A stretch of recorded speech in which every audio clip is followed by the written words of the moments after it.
Órale, bienvenidos and welcome to the Familia FFP podcast. I'm your host, Jorge Martin. And well, first off, Familia, please make sure to give us a like and subscribe on YouTube. You can find us at Familia FFP. And also, as we've said before, we just became a member of the Fantasy Points Media Group. So when you go to fantasypoints.com, make sure to put in the promo code Familia22 and get yourself a nice discount. And you get some great coverage to get you ready for everything to do with the NFL draft coming up. You got free agency coming up. Get you ready for the fantasy season, whether you're playing Dynasty or playing redraft. So, Familia, we have un invitado de lujo who actually played a part in Familia FFB getting off the ground. So more on that later, but he's an LA sports reporter, has become a familiar face in the LA media over the last, 15, 20 years. I met him during my Dodger days, and he was consistently the number one pick in every media game. So I've even forgiven him for almost decapitating me on a foul ball down the third base line when I was umpiring. So, but seriously, I don't think there's anyone who celebrates the Latinos and the Latinas in the media more than him. And he also wears his Carson roots with pride. So today it's Pacoima meets Carson. Bienvenido to el estimado Beto Duran, mi amigo. Welcome. Thank you for joining us. It's funny you say that because I actually got my Carson shirt on underneath. Like, it's like right there. My high school baseball. Now, the high school I went to, it's their baseball shirt. Not the one I wore in high school. That was 100 pounds ago. But yeah, it's really cool, man. I'm glad to be on. Finally able to get the schedules locked in. And I'm just upset that the other Familia members aren't here. It's just you. Nothing against you, but where are the other guys at? Slackers. We'll have to do another one. It's closer to the season. We'll have to do something with maybe do a mock draft or something. Get in the No, I just want to be in the back heckling. That's all I want to do. That's all. That'll be good. Well, and there will have to be beer involved, so that'll be perfect. So I'm looking at your Familia FFB YouTube page right now, and the guy throwing a Heisman wearing a hat, the guy in the middle. I mean, these guys need to be harassed a little bit, because if you're going to throw a Heisman at somebody, you got to be the one involved with the podcast all year round. Not cuando que te conviene, Oh man, well they do have busy day jobs, so I gotta give them a break every once in a while. So I know. No excuses. Yeah, just like Juan Pierre, 24/7, 365, beast mode, baby, beast mode. Yeah, man, that was JP. Oh man, one of the greats. So I did kind of tease this in the opening. I don't know if you know this, but I do give you credit. Some of the credit for this Familia FFP podcast getting off the ground. It was about 2 years ago that, we had a phone conversation, a great catch-up call. You gave me some great advice. And one of the big things that I remember most is that you said to keep working, even if you're making no money or little money, because you never know what it's going to lead to the next job. And, when did that kind of become kind of like your, credo, your ethos, Yeah, well, I remember having that conversation with you. It was like right when the pandemic started. Yep. And that's when everybody wanted to launch a podcast, right? Everybody had the conversation. And so, full disclosure, I have 3 of them actually. I have my Living the Dream one, which I'm going to revamp. I haven't done it in a while because when I was working at CBS, it was just like really busy. I do a baseball one on Tuesdays called Let's Go Ricky Rowe with former Blue Jay pitcher Ricky Romero and big league catcher Josh Tolley. That's the one where we just kind of go back and forth. It's not the breaking down analytics. It's we'll get on somebody and we'll just talk about their story on their rise and how they got there. And, we actually, the latest episode, we had Danny Jansen, the Blue Jays catcher, and he's talking about, you would think like, you're going to ask, well, how's the season, the lockout, blah, blah, blah. No, our question was like, what's it like growing up in Wisconsin? How do you get drafted? And it turns out Adam Jones lived with him because his family hosted minor league players. So he's a 9-year-old. And Adam Jones is living in his house, and he's like, "Hey, Adam, can I get a ball? Hey, can I get a bat?" And then 12 years later, whatever it is, he's in the big leagues catching, and Adam Jones has an at bat, and like the surreal. So those are the kind of stories we tell on the Let's Go Ricky Roll podcast. But back to your thing, like you called me and you're like, "Hey, I'm thinking about doing the podcast." And at that time, my Living the Dream was been going well, and people would always ask me advice, and I'm like, "Don't do it." Like, because during the pandemic, everybody's like had time. I'm like, It's a lot of work. Everybody says they can do it, but it's like, okay, can you do a podcast more than 3 times? And when you run out of things to talk about, what are you going to do? And some people listened, some people didn't. And you were different. Like, I'm going to take your phone call no matter what, because you're a professional and I know you. But I had some friends who were like, oh, I want to give my opinions on sports. Like, what? Like, why do I want to listen to the UPS driver? That's my boy Mark, who's like, dude, you know how I know my sports. I'm like, yeah, but you're telling me from a fan perspective. And he's like, I'm funny on Twitter. I was like, yeah, because you're tweeting while you're drunk. Like, you are funny, but can you be funny for more than one tweet? Can you be funny for a half hour? So he tried it. And I was like, dude, go do a whole show talking to your phone for half an hour. He was calling me. He's like, dude, I'm going to buy this microphone. I'm going to buy this setup. And I'm like, no. Just use your phone, use the voice command, and talk. Can you do 30 minutes by yourself? That's interesting. He's like, easy.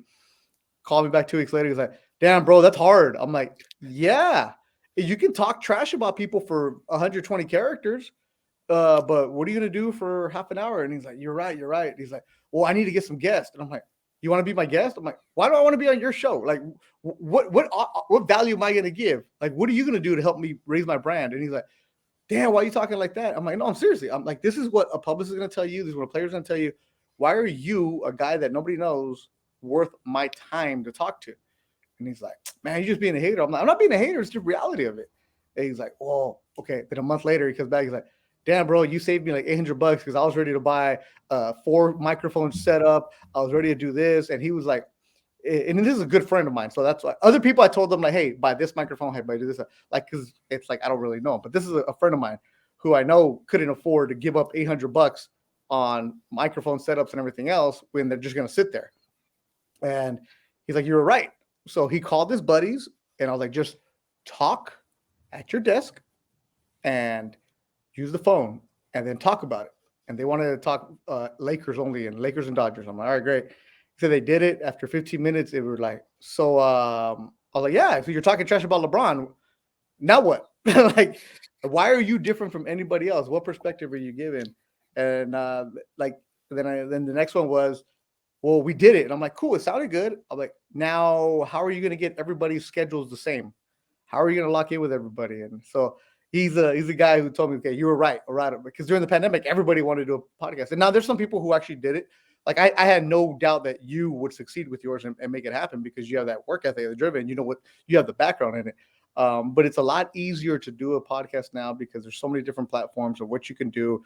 You can find it out. When I started mine, I think 6 years ago, I started it because ESPN Radio at that time eliminated my position. And I was in a spot where I wasn't allowed to work because they bought out my contract, but I was able to do a podcast. So I was like, how do I keep my name relevant out there? And I always wanted to do a podcast, but at ESPN, when you work there, everything you do is their property. So if I wanted to do a podcast at ESPN Radio Los Angeles, it would have been on the ESPN platform, also falling under the guidelines of their bosses, of what they want, how they want to do it. So it was, which made complete sense because they have a podcast network. And then when I came on my own, I'm like, how do I do it different from doing a traditional radio show, which everybody has that. Now you see like every single TV show, their debates become a podcast. So it was different. And I've always, my roots as a reporter, I always asked good questions and found the stories. And I named it Living the Dream. And because when people would ask me, Beto, what do you do? Where do you work? I'm like, I'm living the dream every single day. I got to cover LA sports for more than 10 years, every single night as a beat reporter, where I go to every single game, Laker, Dodger, Clipper, Angels, Kings, whatever's going on, USC, UCLA. And I would say I was living the dream. So I took it there and then I did that. And up until a few months ago, I stopped doing it just because I felt like it had already oversaturated and just want to continue to evolve. And I never did it for money. I did it to keep my name out there and keep the exposure because I get into the freelance life and it's like, oh, where are you working? I was like, well, I'm doing a podcast. Oh, okay, cool. And then people can actually go back and listen to you, that future bosses are like, oh, I like his interview style. Oh, he had this guest on or he had that guest on. So there might be only 2 people listening, but as long as it's the right 2 people, it doesn't matter. Sometimes some episodes get thousands of downloads, some get 20. It doesn't matter. You never know what sticks and you just got to keep on grinding and going after it. And during the pandemic, everybody was doing something, right? Everybody wanted to tell a story because they're at home and then they go back to work and it's like, oh, real life. I got to take care of the kids. I got to go soccer practice. I got to go parent teacher conference. I got to make dinner. I got to pay attention to my wife. Like I got to go on date night. Like I got to maintain the house. I got to cut the grass. That kind of stuff happens. So long story short, it's just a grind, and you just got to keep on after it. It's a lot of fun, but as I tell every young college kid, what are you doing that's different? Why should I want to listen to you? And that's the thing. And one of the things that I've always liked about your style is that it would be really easy to just talk, just plain perfect the Queen's English, but you put a little sabor in it. You put a little, and to me that's a celebration of being Latino, your Mexican roots. I mean, how was it hard to kind of adopt that as a part of your style, or is that? That's been the last couple of years. Now I'm also see, it's a catch-22 with me because I'm very adamant about proper English all the time when you're broadcasting. So if you heard me in the beginning of my career, it was very straightforward to the point. And then the last couple of years when I was doing TV, I would find myself throwing in a word or two.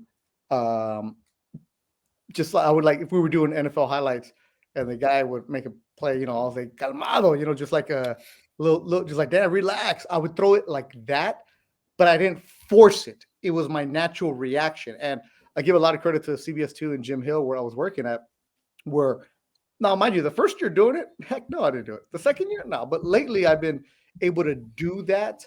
Not because I'm forcing it, but it's just because I have the freedom to do that.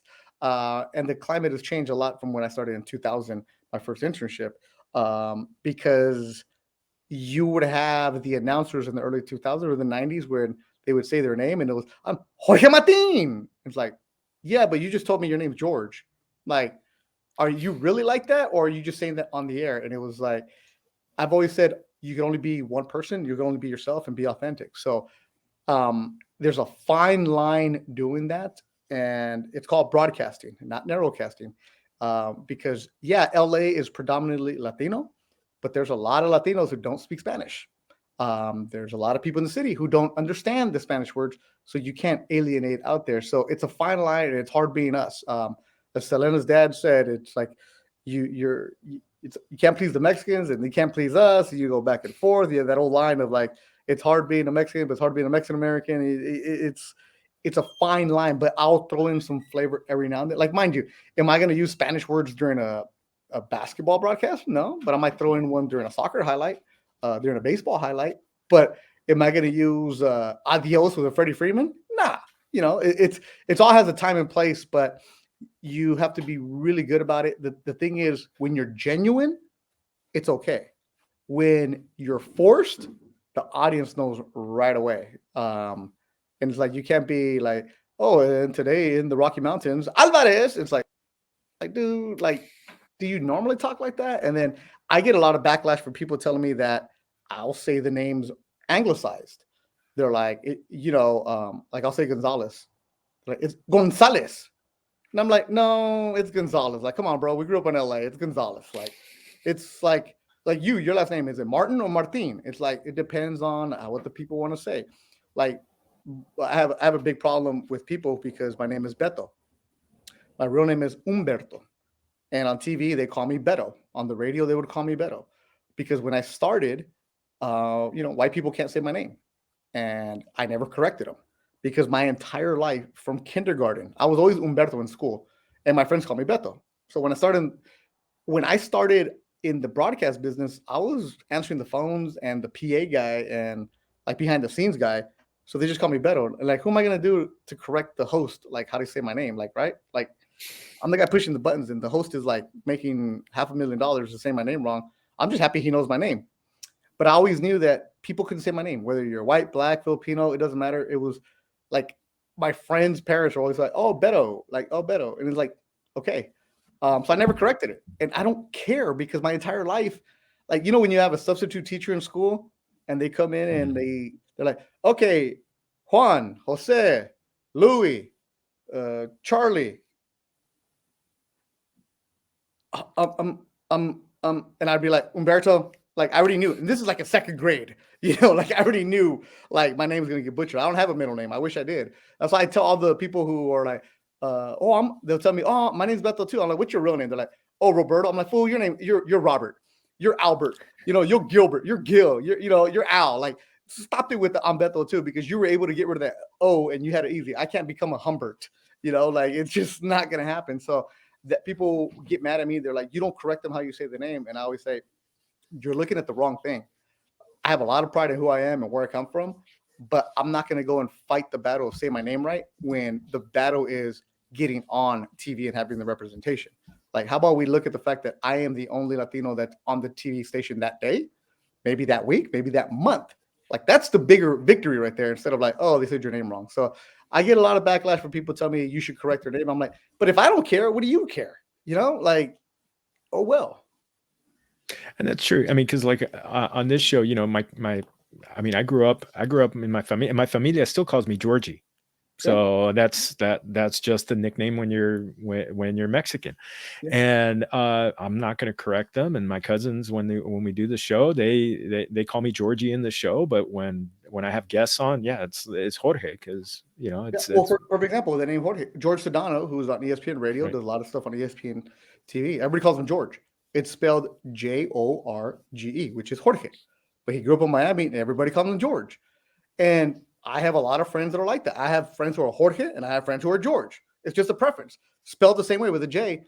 And people are like, George is it? I'm like, dude, we all know people who are the same way, because it's hard being us and hard having the identity. So I'm like, you guys are worried about the wrong thing. But as far as like representing, I always wanted to be known as just the best reporter.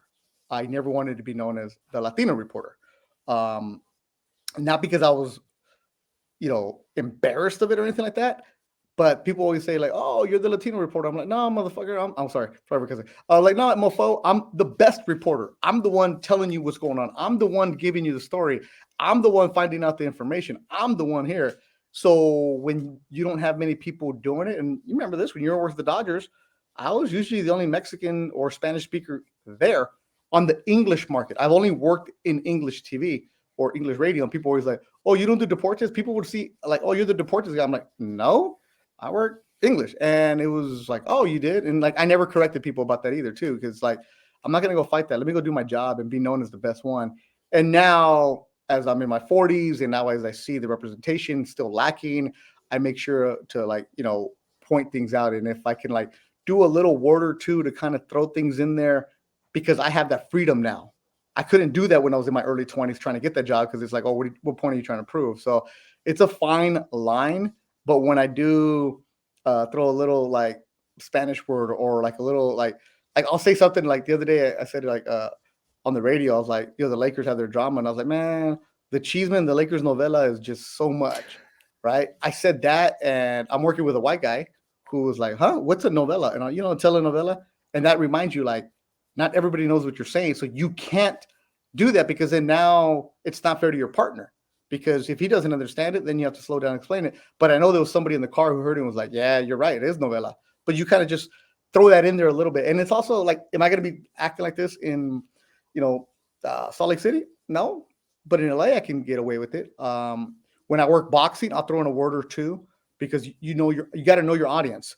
If I'm working hockey, no chance. It's like college basketball, when I do games for them, am I doing that? No chance. But boxing, yeah, you could throw some stuff in there, because you got to know your audience. One of the things that was no, it is, and it's such a fine line that having to do this, because I almost feel like, I mean, just doing this podcast, I'll go, there's a different feel when I've got you on, or I've got an Omar Ruiz or a Jeff Garcia, something like that. Someone, yep. There's the familiarity from the shared background. When I've got the primos, we've got the familia background too. But, last night I had two guys on, one from Sacramento and one from Maryland, and they're both Caucasian. And so, when I introduced our news section as Chisme, it's like I said, oh, Chisme is, it's gossip, and in a way, what I've been doing, and it's kind of like the same thing. It's only been in the last few years that I've felt free enough to be able to do that, Yeah, because during the Dodger days I couldn't do that, unless I was being interviewed in Spanish, which occasionally yeah. happened. But no, I get that question from college students a lot, or kids who are in their first job doing their Mhm. market, and like I try to help them out. And then I had one conversation with a kid who said he was in the South, and he said they kept butchering his name. And I'm like, yeah, they're going to. Like, you're in the South. Look at the demographics. It's 90% guys from the South. You're doing sports there, and you're going like his enunciation of his name is like over the top, sounded like movie style, like like the stereotype, right? I'm like, they're not used to that. And he's like, well, they should get used to me. And I told him bluntly, they are there. You're their guest in their house. Like, you're in the deep South. You're trying to leave in a year from that job. Those people are going to stay there. Like, you got to pick your battles. And he did not want to hear it from me. I'm pretty sure he got offended by that. But I'm like, if that's the battle you're going to have, then your boss, who's going to help you recommend you for the next job, who you're fighting with about how you say your name, how is he going to take that? And also, you signed up to go to this state in the deep South. You signed up to go to a town where there's only 40,000 people and the Latino demographic is 4%. Like, it's hard. It's absolutely hard, and it's not easy. And the kids don't want to hear it. And he's like, well, the culture and the climate is changing. I'm like, you may think that, but if you look at the upper management, it's not. It's not changing at all, and it's not going to change for a while because the pipeline isn't there for management. There might be more people on air, but you're not going to see people in positions of power to hire you. And I haven't talked to that kid since. And I wish him luck. I'll try to help him out, but sometimes, see, the thing is, because we've been around long, and you see how you've been burned, how other people have talked bad about you, how you've been through that, and you're like, wait a minute, I got let go because of that. Really? That's the dumb thing. You try to help out, but a lot of these, and I'm not trying to sound like the old man here, but a lot of the kids, they see how much pride you can have on doing that, and it's great. But you can do that in New York, LA, Miami, Huntsville, Biloxi, Moscow, Iowa. Idaho, uh, you know, you know, Bozeman, Montana. You got to be careful. And that's the thing. Yeah, you're right. It's picking the battles. I mean, And I know there's people listening right now like, man, shut up. You don't know what you're talking about. But it's just, I say this in the broadcast business only, just the TV side. That's my experience there. So like, believe me, I applied for so many different jobs when I was in my 20s trying to get a job in Yuma, Arizona, and you know, these small markets where you would think like they're predominantly Latino, and they were like, hey, can you change your name? It's a little too Latino. I'm like, okay, like, because it's called general market. And yeah. anyways, what were we talking about? I'm just rambling here. Well, no, and it's cool, and but I think I love the fact, and I teased it at the beginning. How I don't think there's anybody who celebrates Latinos in the media as much as you. I mean, I think it was about 10 years ago that I heard you first mention the Latino Media All-Stars, and actually was in a group. It was probably about 5 or 6 of us at batting practice at Dodger Stadium, and you mentioned, and I was very flattered because there are some times where I'm kind of like, I'm kind of like, well, Wait, do you think it's a serious group? I know it's not a serious group, but I still felt I still felt. So the story of the Latino Media All-Stars. Yeah, there you go, man. And it happened, I think, around 2008 or 2009, somewhere around that. The reason that came up, it was during the NBA Finals. We're at Staples Center. Lakers are playing the Celtics or like, it was 2009 because Twitter had just started. So 2009. So the Lakers are playing the Magic, and we're at Staples Center, and I'm standing there with Mark Spears, who's now at ESPN. At the time, he was with the Denver Post or something like that. Mark is from Oakland and like the East Bay and like legit. And I'm standing there with J.A. Adonde, who was at ESPN at the time. J.A. represents LA, used to be the LA Times. I think at the time he might have been LA Times. I'm not too sure. Mm-hmm. Santa Monica, that's where his roots are at. His mom used to was a professor at El Camino College, so we talked about that. And we were standing there, and I was at ESPN Radio, and it's probably my third year as a person on the air, and looking around, and I was like, damn, this is pretty cool. Like, and I remember saying this because I'd always look around, like, especially in the NBA, I was always the only Mexican there. It was myself, Art Garcia, who used to work for NBA.com, and then Israel Gutierrez, who covered the Heat. So whenever, my thing is, when I was young, was whenever somebody would come to town, I'd always find out who the visiting beat writers were, so I could introduce myself and just pick their brain about stuff like that. And you always make those connections. And by the time we got to the finals, I knew everybody. They didn't know me, but I knew them. So we're in the room, and I'm like, you know what I realized? Like, the African American reporters always had like a dinner during the finals, and it was pretty cool because the NABJ, the National Association of Black Journalists, are really, really tight knit, and their subset in their sports, they have a sports task force, are really, really tight knit. Where it's like, hey, this job opened up. That their networking is fantastic, and I told them, like, that's really cool because the Latinos don't have anything like that. And so we were just messing around, joking around, and I'm like, you know what? Let's play Find the Mexicans in the media room, because it was like international media from all over the world. I'm like, let's play Find the Mexicans. And Mark is like, me, I grew up with Mexicans in these Bay. Jay is like, me, I'm Mexican as it is. I'm like, okay, so all right, me, you, and me, J.A. and Mark. Okay, there's 3 Mexicans. Let's look around. And I'm like, okay, that's it. Okay. And then I think either Mark or Jay said, like, we're the Latino Media All-Stars, as a joke, right? And I just ran with it. And it became a joke in the NBA circles where if you were just cool and down, not stuffy, not like typical media who's full of yourself, you got jumped into the Latino Media All-Stars. So like Brad Turner, from the LA Times, and like Sekou Smith, who, rest in peace, was with the Atlantic Journal-Constitution, and just like the cool people. And then that became the running joke. And it was like, the joke became, if you were Latino, you weren't allowed in.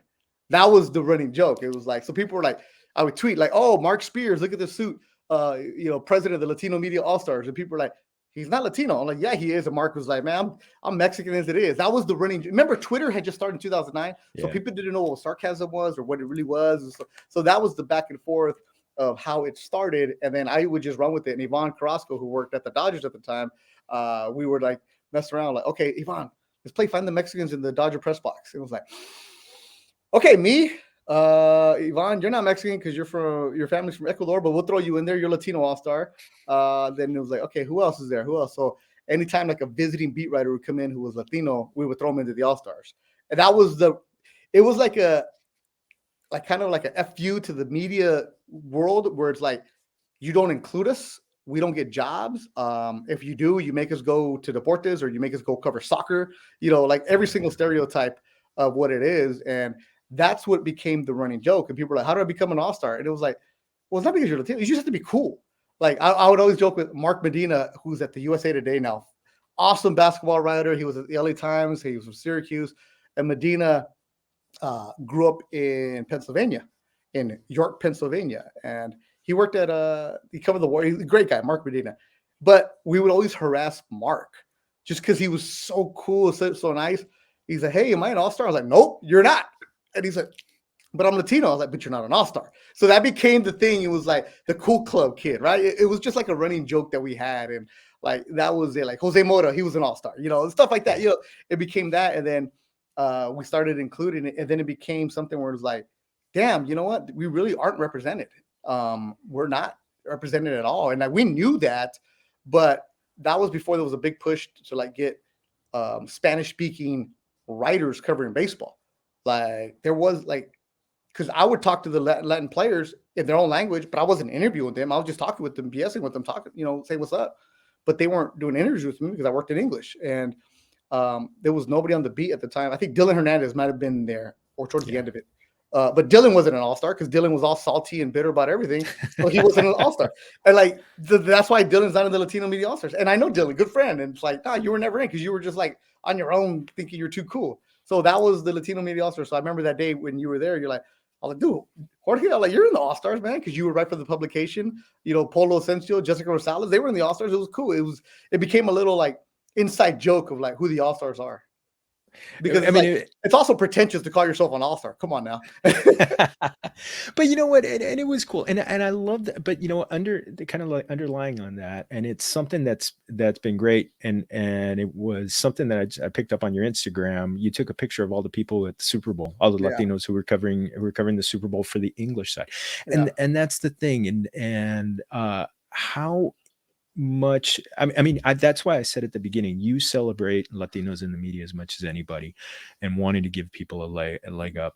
yeah. Well, the reason I do that is because there aren't many of us. Hmm. When I started covering the Angels in 2005, maybe I didn't even have I had a season pass, but I wasn't supposed to be down there. But they messed up and gave me a full season pass. So I'd go down there on my own and just hang around. So I was off, but they messed up. So I was a board off. I was the guy pushing the buttons, but they gave me a season pass, so I'm gonna take advantage of it.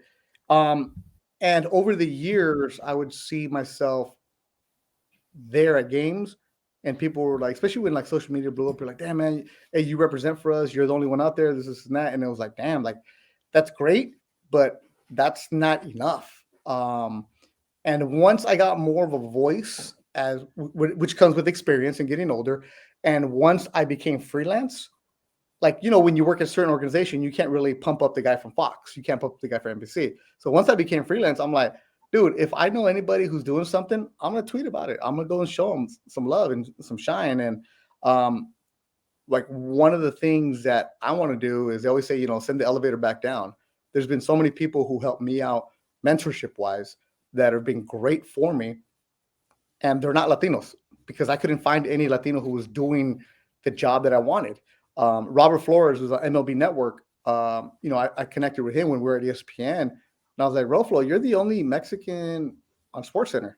He's like, no. I'm like, yeah. And Robert is from Houston, Texas, is like third or fourth generation removed, I think, like that. So he doesn't really think that way like we do in LA, where it's like in your face. And then he also left for college. He was living in Louisiana. He was in Bristol. He was in Jersey, that kind of stuff. He's like, I didn't know I had that kind of impact. I'm like, yeah, because when you're not around it, especially when you're a studio host, you don't see it. So I'd go to Dodger games where people, hey, Beto, I'm like, damn, like this is cool. Like, so I don't like, so mentors of mine were Shelly Smith, who's fantastic and amazing, would always help me out. J.A. Adonde, mentioned those kind of guys.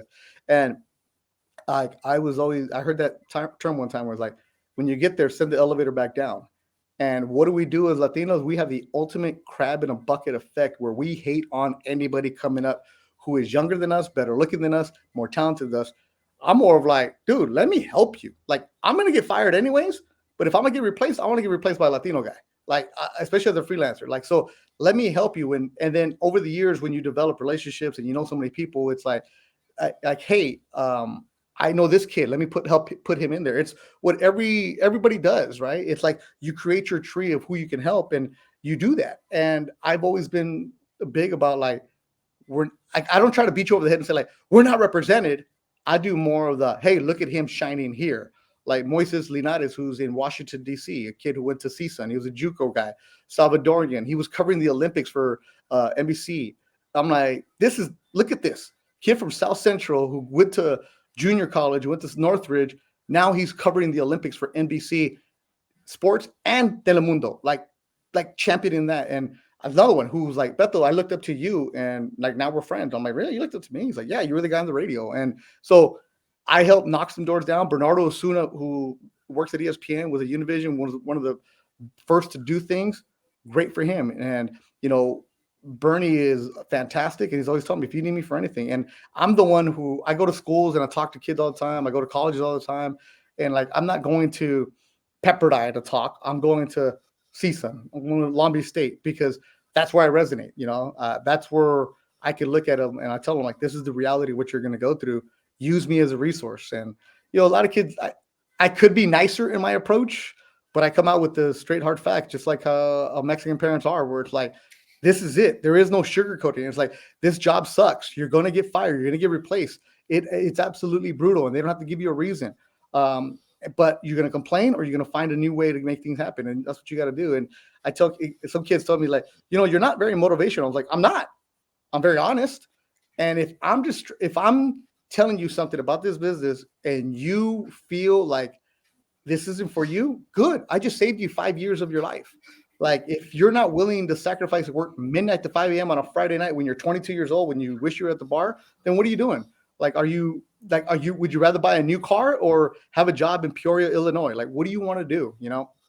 So that's the kind of talks that I have. And anybody who, like, I hate the Latino way of crabs in a bucket. I've been to NAHJ conventions a couple of times, and I'm not a member. I'm very vocal about how they don't help support each other. It's gotten better, but I've gone to the conventions because it was in Anaheim, and I went to hang out with my friends. And I'm hearing everybody talk about, like, how great their career is and how amazing it is. And it's like, tell us the reality of it, man. Like, who helped you? How you got there? Or, people, I saw that where you're young and it's like, wait, you're going to charge me $600 to come to this to talk to you? Like, no, man, like, I ain't got no money. Like, if you really understood the Latino struggle, you know that nobody's helping you. So what I do now is I'll find kids that I know that are somewhere, and I'll reach out to them. And I'm like, hey, you ready for some constructive criticism? Kids that I know, they're like, yeah. And I'm like, your wardrobe sucks, bro. Like, I know you're in Chico, California, making 25,000, but your outfits are distracting. You want some tips, some advice? And they say yes or no. They're like, okay. And I make a big deal about, like, look, I got a bunch of ties. You need some ties? Let me help you out. Like, I wear the handkerchief, the pocket squares. Mm-hmm. It's like the kids are always like, dude, I like your style. I'm like, dude, you need some? Here, let me send you 20 of them. Like, give them tips on how to go shop. I'm like, you go to Ross, you go to Nordstrom's Rack. And it's like, yeah, but Beto, you got all that money. You're in LA money. I'm like, dude, I'm buying Callejones suits. Like it's real simple. It's like you find Pedrito the tailor and he's going to hook you up. That kind of stuff, little details that I wish somebody would have told me. And because this, when you're on TV, people look at you, they don't hear you. And it's like, oh, if your suit is too distracting, it's like, hey, man, I don't want to hear you. So, like, I mean, things like that. And I'd rather help you in that way than in, like, oh, look at me. Like, look who I helped. A lot of people are want to help for the attention. Like, I'm not looking for the attention. I'm just trying to help you get better. And I always tell these kids in colleges every single time, every semester, I'm like, here's my phone number. Use it. Text me.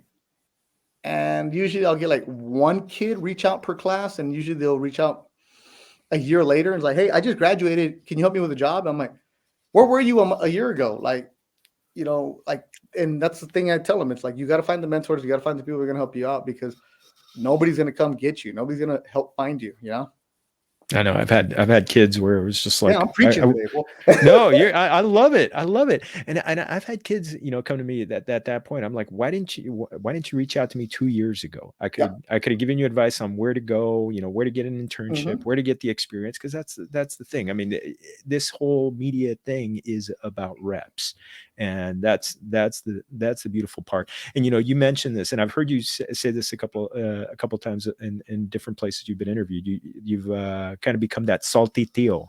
Yeah, I wrote, because it's like, I don't sugarcoat it. Mm-hmm. Like, I'll tell you, like, hey, man, your stuff isn't good right now. Like, we get told how great we are. And it's another thing I learned from Shelly Smith and the producers from ESPN. They're like, Beto, if anybody tells you how good you are, don't listen to them. Listen to the people who tell you how bad you are, because they're the ones being honest with you. Now, right now, in my phase of a career, I'm like, I know how I am. I know what I need to do. But when I sent out my reel trying to find a job back in the early 2000s, like, I got rejected. I always say I got rejected for 22 jobs. At that time, I was like, man, what's up with them? They suck. Now I realized, no, I sucked. I'm the one who had a terrible reel. I'm the one who put it together bad. Like, it was atrocious of the stuff that I put out there. Yet I never asked anybody to review it. I never asked anybody to give me constructive criticism.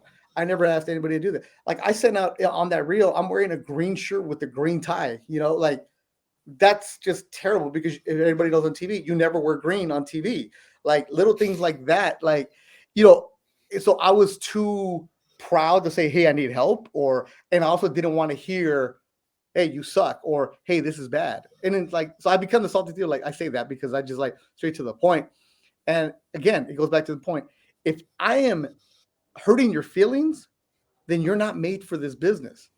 Because wait till you go to an ESPN review board and you have an audition and all they tell you is, okay, thank you. You're like, well, can I guess anything? No, that was good, thanks.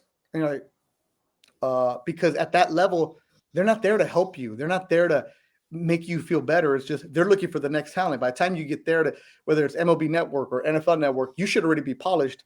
And if you applied and the recruiters were like, hey, we like what we saw, but you come here and you suck, it's like, help me.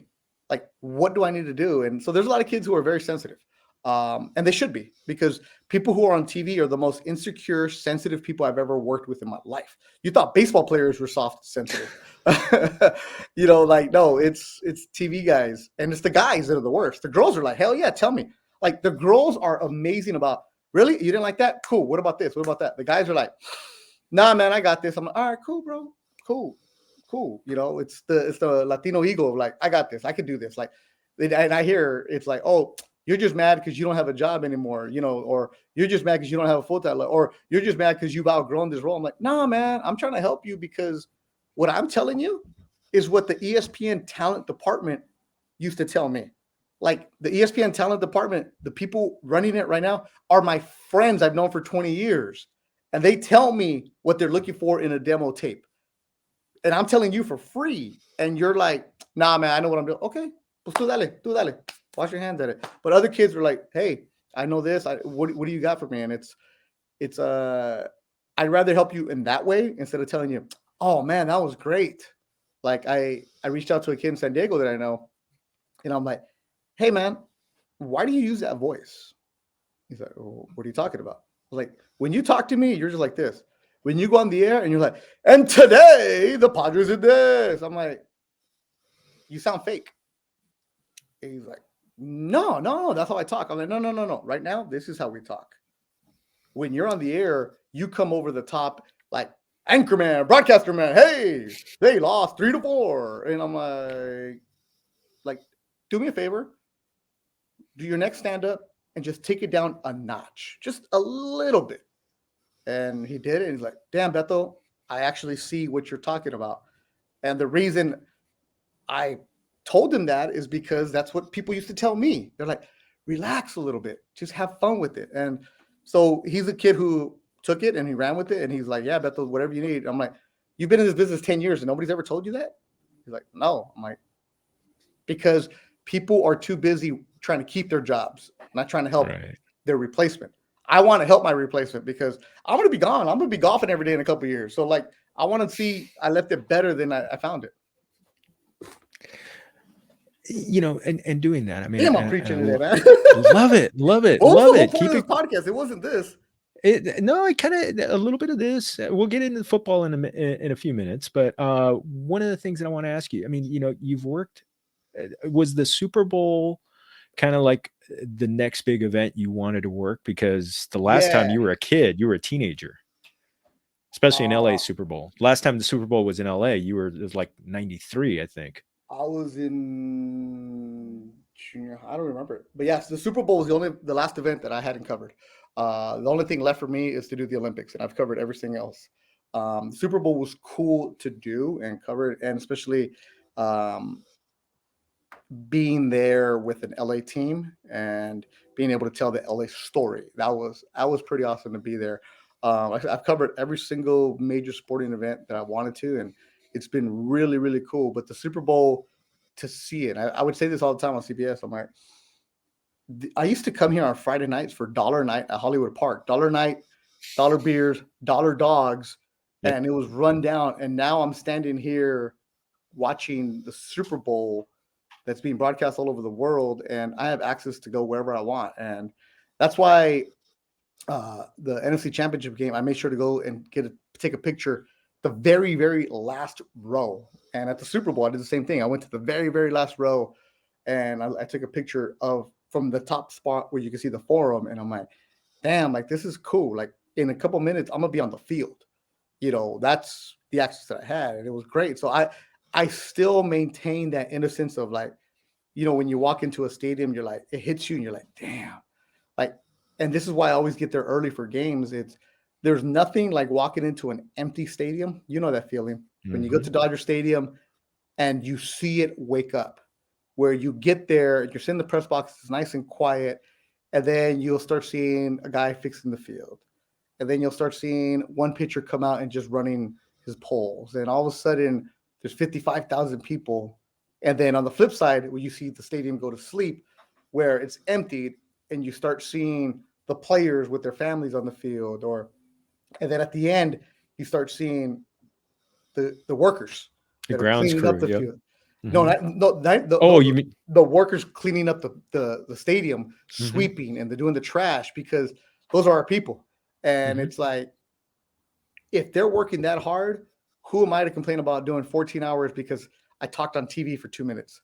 Like, I've never had that attitude of privilege of like, oh, I can't believe I'm here. I'm like, no, no, no. Like, La Doña is up there probably working her third job this week to help feed her kids or help pay the rent. Like, that's real work. Like, and I'll never take for granted what I do. I'm a guy wearing makeup, wearing a suit, talking sports on TV. Like, mom and dad are immigrants from Zacatecas, and it's like, why would I ever act privileged about things? And I hate people who have that attitude in our business, because it's like, hey, you chose to work here. Like, nobody told you to do anything. And it's like, this is fantastic. I mean, we're all going to complain when the Dodgers play in Milwaukee on a Tuesday, and it's like the middle of the summer. And it's like, dude, we don't need 13 innings today. We're going to complain about that. But you want to keep it in perspective. It's like, damn it, they go extra innings. Now we're stuck in traffic. But it's like, keep it in perspective, because there's people who are doing real work, making the impact. And it's like, that's what matters. But back to your thing, I forgot to mention this about the Latino picture. I helped organize the Latino picture, because back to like the younger guys, like the compas that you've had, Fernando Yes. Ramirez and Gilbert Manzano, I was harassing them all week long at the Radio Row at the Super Bowl, Yes. because I was harassing them. They're younger, they're in their 20s. But I told them, like, you guys have not paid respects to the trailblazers in our business. And they're like, real nice kids, super nice kids. I helped them out, and other kids who I gave them advice on how to do their podcast, because they want to do a Charger podcast. I'm like, no, nobody cares. Like, I want to hear your stories. I want to hear about you guys and your adventures, because you guys are living the dream. Like, you guys are the ones making it happen. So they've turned it, and like, Fernando just got a job covering Notre Dame, and they're going to continue to do the podcast, which is what I told them from the get-go. Like, if you guys become a Charger one, what happens when you get a different job? Then what? So you want to be broad. Anyways, I yelled at them because they hadn't been paying respects to the Godfather, Paul Gutierrez. Paul, you know him. The last Mexican-American writer that LA Times has hired in the sports section. And I make that distinction because LA is full of Mexicans. Now, they have Dylan Hernandez, who's half Salvadorian. Jorge Castillo, who is Puerto Rican. Yeah. He's Puerto Rican. Love Jorge. But you know how we get as Mexicans. Like, we want to claim ours, right? Yes. We want to claim ours. Like, Dylan, we're not claiming him. Jorge, not claiming him. Now, in the Latino world, we're all the same, right? Everybody looks at all Latinos the same. But like, hey, man, no, there's a Mexican there, right? So when I hosted the LA Times podcast, Arrive Early, Leave Late, like, that was a big thing that people would write to the editors, were like, you have a Mexican voice from LA. That's huge for you, right? And I never thought about that way. I was like, I'm just going to host a podcast. So anyways, Paul Gutierrez, who covers the Raiders for ESPN, the only the only Mexican writer at ESPN.com, covering the NFL. And I told them, just harassed them, like, you guys never even have me on your show. Like, Paul's the guy that knocked down doors to make sure you guys are here. And they're like, well, we don't really know him. And I'm like, how do you not know him? I was like, I didn't know him, and I reached out to him 15 years ago. And they're like, well, I'm like, you guys are covering the Chargers and they're playing the Raiders. You're in the same press box and you didn't even talk to him? I'm like, Gilbert, you worked in Vegas with him. He's like, and I was like, I know. Paul's salty. You can't be around him. You got to get him in the zone. I was like, but you got to remember, Paul, when he's working game day, he's in that zone of like, I can't get beat. That's the old school newspaper mentality of, I got to make sure I know everything. I got to make sure I work. I'm like, so yeah, but I was like, you guys could reach out to him casually, be like, whatever. They're like, oh, okay, yeah. So I called them. I'm like, Paul, man, stop being so bitter to these young kids, man. Help them out. Stop being the bitter guy in his 50s. And he's like, I'm not. I'm like, yeah, you are. So I helped bridge that, right? So, and I'm like, Paul, I wish you were here for Super Bowl. I was like, we'll include you in the picture. And I looked around at Radio Row, and I'm like, look, Gilbert and Fernando, like, you guys are here grinding. I'm like, you're the only ones. Like, you guys have an important voice. And they're like, really? I'm like, you don't get that when you're in your 20s and when you're starting off. You don't realize how impactful a voice is. I'm like, but Fernando, you're the only guy at Sports Illustrated. I'm like, there's a kid who's reading it right now who's going to say, whoa, Ramirez, my name's Ramirez. I can do that. Like, when you were a kid, who did you read? And he's like, he mentioned the people in San Diego. I'm like, not one Latino, right? It's like, no. I'm like, how different would your world have been if you had that? So I'm like, what I'm going to do is I'm going to organize the Latino picture because we started doing this at the World Series a few years ago. Enrique Rojas and Jesse Sanchez, Hmm. I call him the trailblazer for MLB.com. We would take the picture of all the Latinos who were covering the World Series as best as we could, as however many would find. We had Alden Gonzalez, and we would find the logo and try to take it. And it's hard to coordinate people during the World Series because everybody has different deadlines and everything else. So we would try to let people know, hey, let's do it. But this time, I let people know on Tuesday, hey, Sunday, 1 o'clock, section 325, we're going to have the Latino picture. Find anybody who's covering the Super Bowl in English. And right away, I got the people who were like, what about in Spanish? I'm like, no, they could do their own. And they're like, well, you're not including them. I'm like, no, because I want to show the lack of representation that we have in English. But they're like, well, that means you're excluding the Latinos. And I'm like, yeah, I am. And mind you, these were my friends who were hitting me up, the guys from Univision and Telemundo. I'm like, you guys are big and strong, and you're also a different world and a different market and a different brand. For us, it's just us. And people don't realize the lack of representation because it's like, oh, Telemundo's there, but we're going to have 50 people. That's not it. I want to show on purpose the lack of representation because everybody always has those diversity reports and it shows how they have them. But then you look at it and you're like, well, where are they at? Yeah. And so Ron Rivera actually gave us the idea because Ron Rivera sat down with the compas and talked with them, and they're talking with him. And Ron Rivera's PR guy is like, let's go. Ron looked at him and was like, hey, man, no, I'm having a good time here. Ron sat with them for like another 10 minutes. They were just talking. After their interview with them, Ron stays and starts talking with them even more. And he's like, you guys are, and I'm like, all right, this is my chance where I become the Salsitio. Hey, Ron, they're the only Mexicans covering the NFL right now. And Ron's like, I'm like, yeah, in English, they're the only ones. And Ron's like, wow. I'm like, Ron, and you can identify you were the only Latino coach. And he's like, so that was that bond. And he's like, and then they had their own private conversation. I eavesdropped, but I don't want to repeat what they said because it was a real good moment between them two.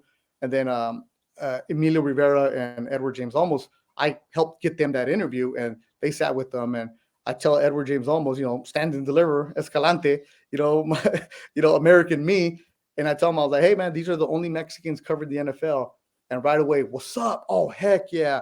Boom, boom, boom, boom, boom. Like it just, and I think Fernando and Gilbert understood right then and there, like the impact of like, wow. And I'm like, I'm not covering the NFL. You guys are. Like, I'm not national. You guys are.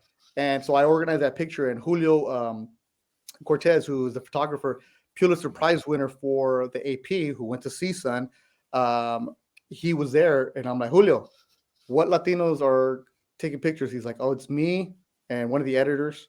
I was like, okay, you know all the photographers. Who else? He's like, me, one of the editors. I'm like, damn it. So yeah, I was able to find a couple people that were covering it. Dylan, I invited Dylan, but he couldn't because he was in the middle of hosting something for the LA Times website. Ileana Romero, who was the assistant sports editor at the LA Times, she was stuck on the shuttle, so she didn't make it in time. I invited Omar Ruiz, but he was outside doing something. Oh, yeah. So that's why the picture was small. But we had like another 6 people that we could have had. Oscar Torres, who was the sports editor of the New York Times, was there. Myself, this kid named Sebastian Jaramillo, who covers, he does all the social media for DAZN. They sent him out there. I'm like, and I told him, kid named Julian, the one I talked about, hey, you and your fake voice down in San Diego, he was there, and he's like, damn, Beto, this is it. And I told everybody who was young, I'm like, your guys' goal is to every year when you go to the Super Bowl, make this picture grow. Like in 5 years, I want to see 30 people here. I want to see more people. Your responsibility is to make it grow. And that's how that picture came to fruition. And most of the comments were very, very positive. We had a couple of backlash from people like, well, you didn't include this person, you didn't include that person. And I wanted to write to a couple of people, we didn't invite you because we don't know you exist. Because they're younger people who are doing what I just said. They're not networking with us. They're not doing it. And they're from real small .com sites that they could have reached. Like, hey, like my thing was, who's doing the job? Let me find them. And they're like, oh, this person's doing this person that. I'm like, and a couple of people, I'm like, yeah, you were there, but you were there fanboying out. You weren't really working. Like and even then, I wrote back though, Can't help you if we don't know you exist. And those Ooh. that didn't go well. That didn't go well. I didn't get a response back. But that's my point. It's like, if you're doing this and you're doing it, and then it became well, we're gonna have the one just for the Spanish speakers. I'm like, good, go for you guys, go for it, because I'm not trying to exclude them, but I was just trying to prove a point of how we're not represented on the English side. No, it's true, and you know, it's Could I have done that when I worked at ESPN full time? No chance. But now that I'm on freelance and I'm gonna get fired anyways, oh well. But you know, and that's one of the things that I always wore it as a badge of honor, you know, at the Dodger days, because I knew there weren't a lot like me. And that's why I never turned down talking to a kid, going to a school, especially going to a predominantly Latino school, because I'd be like, that would be the thing. I would tell them, I was you. You know, I grew up 1 mile from here or 2 miles from here, and I'd be like, I'd be like, you know, nothing I did different. I didn't go to Harvard. I didn't go to, you know, Missouri or, you know, top journalism school. I just went to Northridge, but I worked my butt off while I was there, and networked and made a difference. So, and that's the thing. And I wanted them to do that. So Yeah. I love that you keep doing it, and you know, and keep being the salty tío. I mean, just keep doing that. Keep doing But I that. also And tell them, I tell them, but I'm like, I might be the salty one, but if I'm on your side, man, I go above and yes, beyond for you. I am the one like, hey, this job is opening up. Hey, this is that. Like, if you come in and you show me, there's a kid named Esteban Reynoso who's in Fresno, with the CSUN. Esteban was a PA at CBS, and I didn't know that. We had just missed each other, but he was in Chico, and I heard about him, and I'm like, look at him, I'm like, oh, he's doing real news. I'm like, oh, he's cool. And then I'm like, hey man, you want some constructive criticism? Because I knew he was a friend of a friend. He's like, yes, Beto, please. Sends me his reel, sends everything. I send it to him. Like this is just like, you could take a grain of salt, stuff I do. He calls me, he's like, hey, I'm applying for a job in Fresno. I'm like, cool. What do? I go on the website. Who do I know that works there? And I'm like, reach out to this person, reach out to that person, reach out to this, like that. Like, don't put me down as a reference because I'm a sports guy. But if I can help you make a connection somewhere else, that's what we do. And like I said, if I'm on your side, I go above and beyond for you, man. And like I always would always take out the young sports writers or the interns when they were covering baseball. You know, we'd go eat after a game or we go to the bar, and I'm like, their bill comes and they're gonna pay, and I'm like, no. I was like you're not paying. I was like, but when you get to my level, make sure that young kid that you're helping out never pays. Like, pay it forward, like always. And it's like the same as that. no, I love it. I love it. Well, let's switch to a couple of football Oh questions, yeah, because yeah. I Eventually, don't right? want to. Eventually, I know 57 minutes in. I wanted to ask. You know, you were there. You saw the Rams, the NFC Championship. You know, this is, and that's in 6 years after they moved here. How much did that was that kind of like the next step in the progression of them arriving? Because they're still making a big deal about all the opposing fans that are in the And you know what? in the And stand. I say this as a guy who didn't grow up with football because they left when I was in junior high because they sucked. The Rams and the Raiders sucked. They left, and before they left, they sucked on purpose. So I don't blame people for not rooting for the Rams or Raiders that are around my age. I'm 43. Or there's an entire generation that is going to root for other teams. Like, I have friends that are Jacksonville fans. A lot of them are Cowboy fans because Mhm. Troy Aikman and Emmitt Smith were winning Super Bowls. A lot of them became Niner fans because the Niners used to dominate the Rams on Monday Night Football. Steve Young and Jerry Rice. It's like, so if you're an impressionable kid, you're going to go with the teams that are winning. So when people are like, how can you be a Dodger fan and a Niner fan? I'm like, because they were winning in the 90s, and that's simple as that. You know, they're like, well, you can't root for them. I was like, it's a different sport. Do whatever you. First of all, you should root for whatever the hell you want. Yeah, exactly. Simple as that. Now, and also, people are like, oh, well, they're Raider fans. Like, LA is a predominantly Raider town. They were here. They played in LA, and the Raider fans are generational, where you have the grandpa, the grandma, the son, the grandson, the dog. Everybody has their fan base, and the Raiders don't need a city. The Raiders fan base is all over the country, and they don't care where they play. They're going to go and find them because that's who the Raiders are. And with the Rams, when they came back, I was working on the broadcast with JB Long, the radio announcer. I was his spotter, and they sucked with Jeff Fisher. There were some boos. bad. The end of the year, I'm like, wow, there's nobody here. And how are you going to get this team? You better win. And that's how you get fans. And is it going to be a Rams town? No. And people were making fun of like, oh, look at their parade. It wasn't a parade. It was a rally. Let's get it right. And it's also middle of the week. And this is a team that's brand new to the city. And people are still learning about it. Like my son, he's a teenager. He's a Seahawks fan because the Seahawks won the Super Bowl. Right? Like that simple as that. So that's why he's like, oh, am I allowed to switch? I'm like, you can, but you're old enough now where you stick with your team. You stay with the Seahawks. But he's also one who he went to a Charger game and was like, whoa, I like the Chargers because of Herbert. Like that kind of thing. Like they're impressionable. The Chargers, if they would ever get into the playoffs and make a run, could make an impact in the city in 15 years because they have the cool uniforms. They have the stud quarterback. They have the cool logo. And I'm not saying this for us. I'm saying because I see when I go to the elementary schools, you'll see Charger gear there. You're starting to see these kids who are, oh, you know what? This is a team from LA. Okay, cool. We saw a lot of kids wearing Rams gear, right? All of a sudden, they go to the Super Bowl. Huge impact. Why are we all Laker fans from LA? Because in the late 80s, the Lakers were in the championships every single year. If the Clippers would have been playing for the title, could we have been Clipper fans? Possibly. But it was the Lakers who dominated. And the Rams, they won the Super Bowl, but what the Rams need to do is continue to build on that. And if the Rams next year have a hangover and don't go to the playoffs, all the momentum stops. Because you have the older generations. If you look at the Rams fans, it's an old fan base. You have the fans who are with them. They're like, oh, the LA Rams. And I'm like, damn, I didn't even know they played in LA. I always associate the Rams with Anaheim. Like the watermelon guys were in Anaheim. So when people are like, when they played in LA, like when? Like when did that happen? Like obviously I don't remember. I mean, as a sports reporter, you know that they did, but it's like I don't even associate that with them. As a kid, I didn't know anybody who were Rams fans. There's like one or two maybe, but it was Cowboys, Raiders. I have friends who are like Dolphins fans because in LA, remember we would get the 10 a.m. game and you'd always show the Dolphins. Like the Dolphins. Dan Marino was a stud. Is that okay? That's what it was. Yeah, that's why we would see. So I have friends like Justin Turner, for example, big Dolphin fan.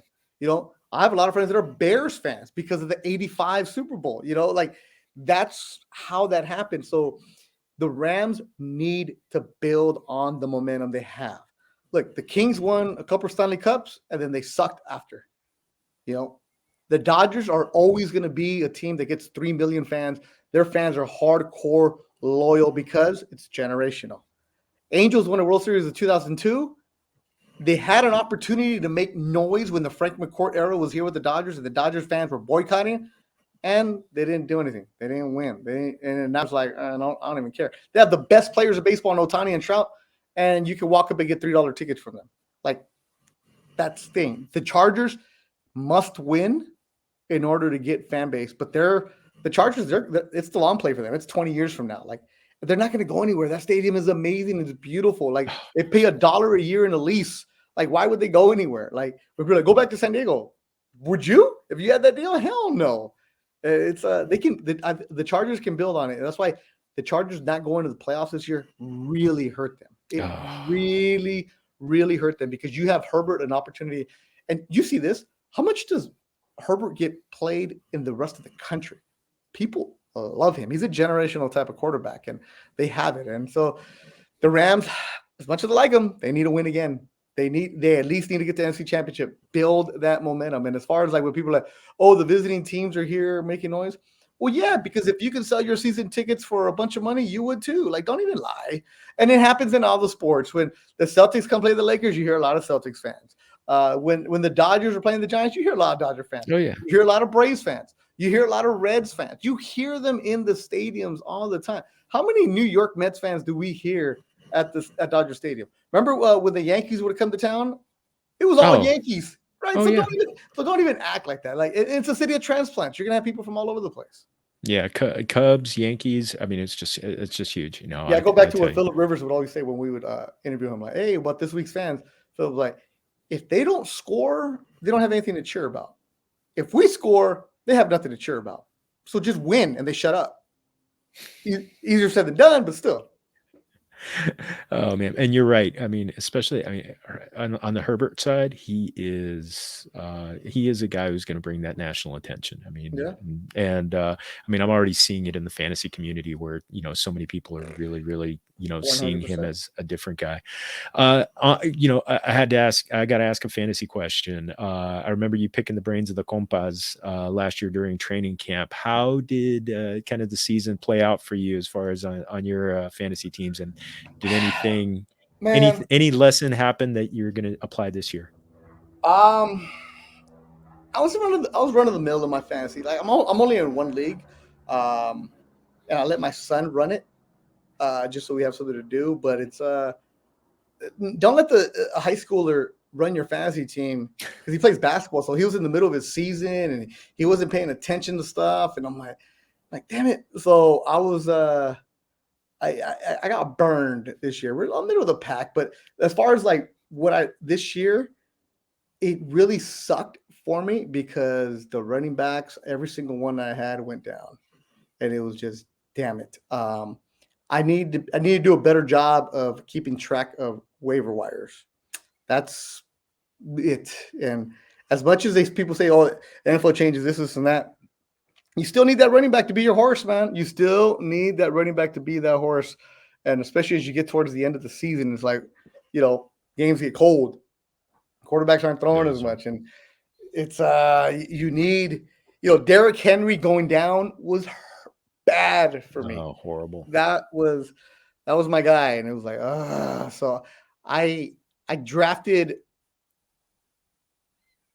my second and third running backs too late, so I didn't have anything, and it was like And then when you're the trash talker in the league, nobody wants to trade with you, so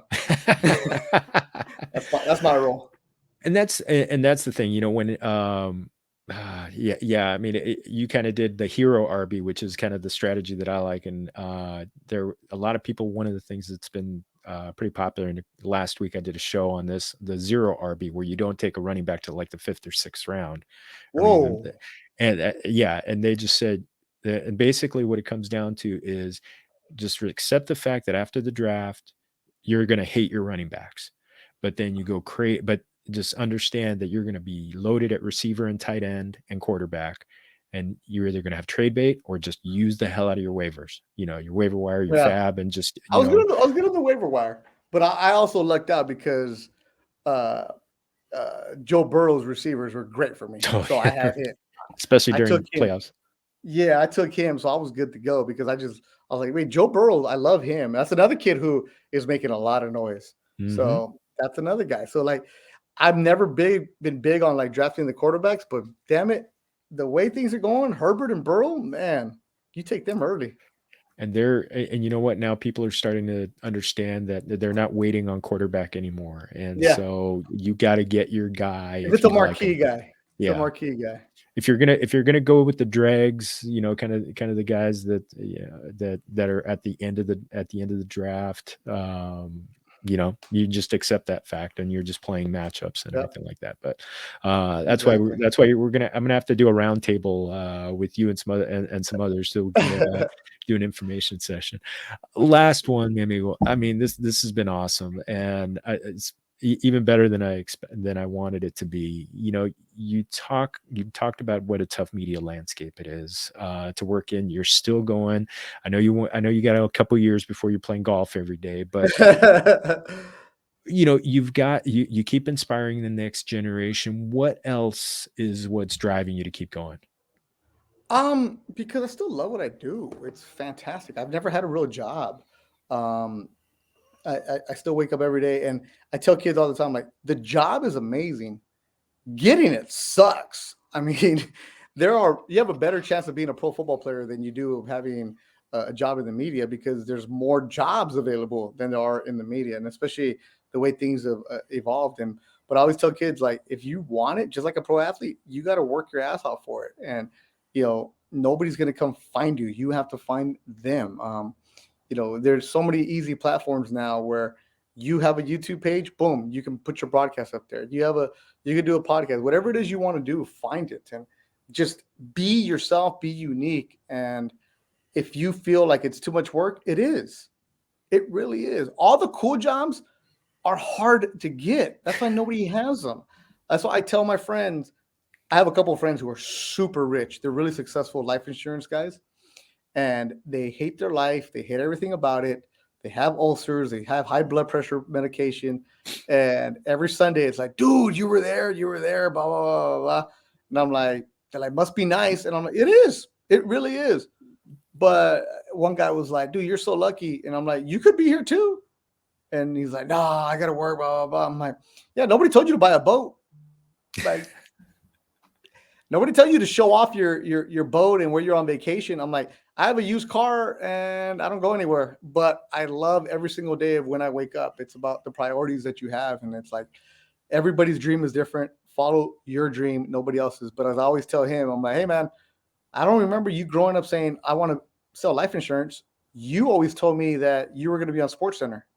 Like he was the guy who was the journalism major. He was the guy who was this. He's the guy when he applied for jobs coming out of USC. I'm gonna send this to his ass. I was like, when he came out of USC, he thought he was so good as an anchor that he did not want to go to Idaho for a job.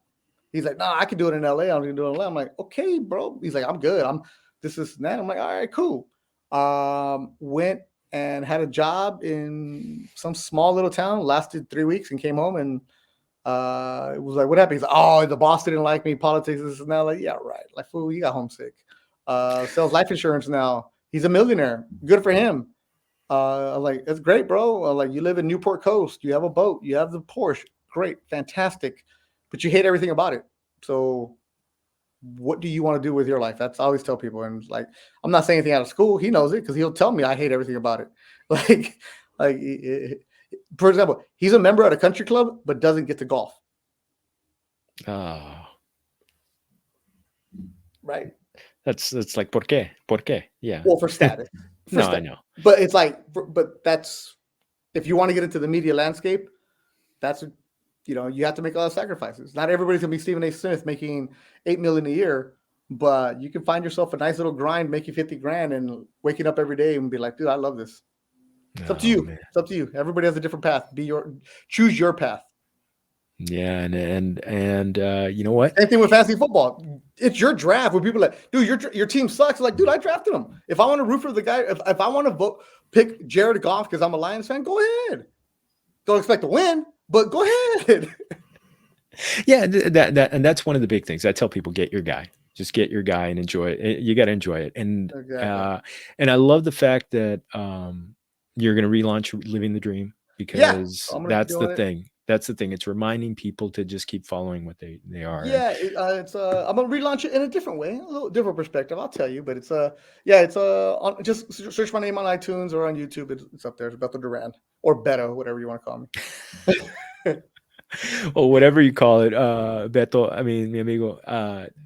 Tell everybody on our community. I mean, this is going to be a lot of your followers are going to be listening to this too. But where they're going to find you on Twitter and IG and the other places. Twitter, Duran Sports. IG is Beto Vision, and that's it. YouTube, just put Beto Duran, and people are like, "How come it's different?" Because Beto Duran is a photographer in Colombia who will not give up the name. He has like 500 followers. And when Instagram started, a guy squatted on my name, Duran Sports. And when I went to register it, he sends me a message like, "Hey, you want it? $100." I'm like, really? Like, it's cool. I don't need it. So that's why the names aren't. Advice is always try to have the names the same, but I don't. So. No, I know somebody stole my Twitter handle on IG, so I have to be a little bit different. So no me gusta. Yeah, exactly. But it's cool. Yeah, well, as someone who we both look up to, Jaime Jarrin, who would always say, "Esto fue un gran placer." Thank you so much. Thank you so much, Beto. Thank you, and everybody. Once again, thank you to our guest, and gosh, Familia, make sure you keep an eye on our YouTube page, Familia FFB, also Facebook, Twitter, Instagram. You put it all in there. You can find me on Twitter, Jorge Martin 17. And also make sure you're going to fantasypoints.com and put in Familia 22. Otra vez, please do that. Familia 22. It's the promo code. Last thing before I forget, familiafp.com for original content. So again, keep listening, keep watching, keep reading. We're going to have it all for you and keep you ready for your off season. And once again, thank you to our guest. Muchas gracias, Beto. And remember, everybody, todos somos familia. Salud.